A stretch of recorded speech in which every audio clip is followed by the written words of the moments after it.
Thank you. I now call George Adam to be followed by Willie Rennie. Thank you, Presiding Officer. We keep hearing from the Labour Party that they want an honest debate. Well, we had that last year during the election when they decided that they were actually going to do many of the things they've now changed their mind on. They keep talking about their cuts commission that they're currently having. We have a situation here. If I could paraphrase Jerry Rafferty, being from Paisley, I've got clowns to the right of me, jokers to the right, here I am stuck in the middle with you. Because effectively, you've got a lot of people here where they actually, with them, they actually sit there. When we look at everything that's happened, this debate is about people. And I have to admit, I'm quite emotionally compromised with this because, as many of you know, my wife Stacey has a long-term condition and she has multiple sclerosis. And when you look at the whole situation, you have to say we've all got family and friends who have suffer from these conditions and have these issues. But this debate is about priorities and what we want for a future Scotland. The debate is about the type of Scotland we want, and I would say free prescriptions, national bus concession card, healthcare, free at point of delivery and free education are core values to the kind of Scotland that I'm wanting for the future. And I think it's something that rings home true with the public as well, because if you look at prescription charges, they were a tax on the ill. It was a case of when you had a long-term condition, many people who were actually involved, Bob Doris was quite correct when he said it was a case of people were deciding whether they paid for their messages or their medication. And that was the situation that happened over and over again. In fact, I can actually tell you, my time as a councillor in Renfrewshire Council, there was the Renfrewshire Disability Steering Group which I set up, and they are constantly worried at this situation because the Scottish Government is the only people that are actually supporting them, whereas they have the dark cloud of Westminster coming over and the possibility of more cuts. Yes. Joanne Lamont.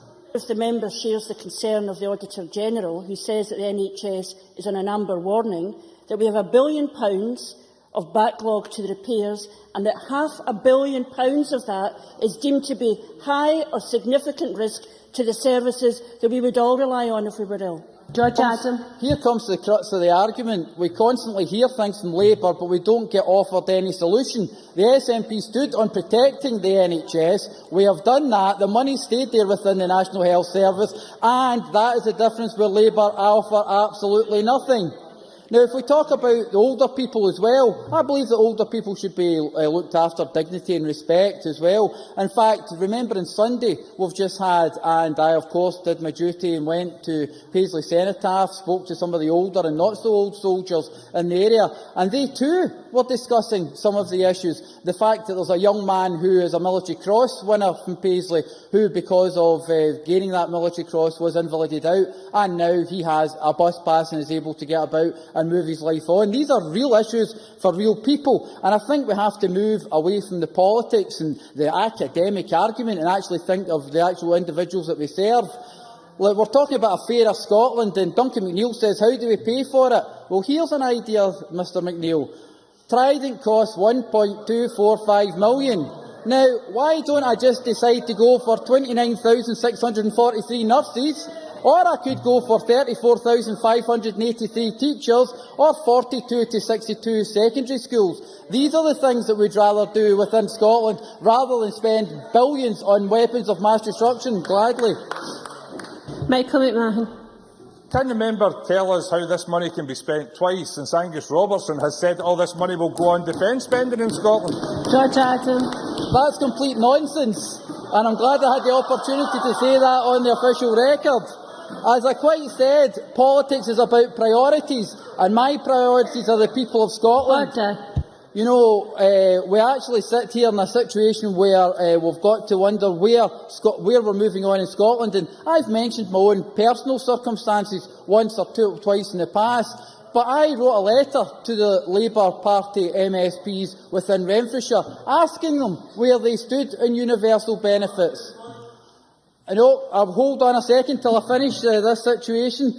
I've not had a response from any of them, but I did get one response, One response is that there's a knockabout about politics and where we are. But then Mr Hugh Henry has the audacity to say to me, have you personally benefited from the decisions made by the SNP government? Well, my wife has a long-term conditions, and I think it is a wonderful thing that the SNP have done to look after people like her, and that's where I say it's about people and not about the actual idea of the Labour Party playing politics. I'm proud of the fact that she would do that, she actually gets by every day, and the deal that we have with the Scottish Government. And I find that we're living in a world where you want to come in now, Mr Bibby? You're quite happy? You want to come in earlier? Neil Bibby. I think Mr Adams should realise what's happening in the NHS and in his constituency. We've got 2,500 fewer nurses in the NHS, which is affecting the RH in Paisley. We've got a scandal. We've seen a scandal over lack of blankets and basic materials at the RH in Paisley. A scandal that he denied, and we've seen proposals to close a children's ward in Paisley based on money. Are these a price worth paying, Mr Adams? George Adam. I think we actually see the problem with the Labour Party. They would rather play pantomime with people's lives than actually deal with the issues and represent the people that we are elected here to serve. I'm proud to stand on the SNP's record, and I'll quite gladly stand in Paisley when the next election is again and do that again.